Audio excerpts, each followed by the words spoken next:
அனைவருக்கும் வணக்கம். நான் உங்கள் ஃபோக் மார்லி அந்தோணிதாசன் பேசுகிறேன். இப்போ நீங்கள் கேட்டுக்கிட்டு இருக்கிறது பாண்டி முனி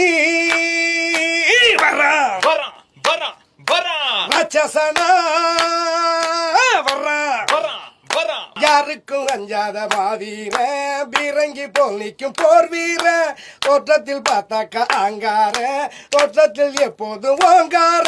அனைவருக்கும் வணக்கம். நான் உங்கள் இசையமைப்பாளர் D Imman. So for DI sound factory இந்த ஆடியோ லேபிளுக்கு நீங்க கொடுக்குற சப்போர்ட் அண்ட் லவ்க்கு ரொம்ப ரொம்ப நன்றி. வடம் திரைப்படத்துடைய ஆடியோ எடுத்து அதுக்கு மூலியமா ரிலீஸ் பண்ண இருக்கிறோம். ஜிவி பிரகாஷ் அவர் வந்து வெளியிட்டிருக்காரு எக்ஸ் தளத்துல. இந்த பாடல் யூடியூப்ல லிரிக் வீடியோவா லான்ச் பண்ணியிருக்கோம். இது ஒரு நல்ல ஒரு ரொம்ப எனர்ஜெட்டிக்கான ஒரு பாடல். இது டிஐ சவுண்ட் ஃபேக்டரி லேபிள்ல இந்த பாடல் மட்டும் இல்லாமல் இந்த வடம் திரைப்படத்தில் இருக்கிற அடுத்தடுத்த பாடல்களும்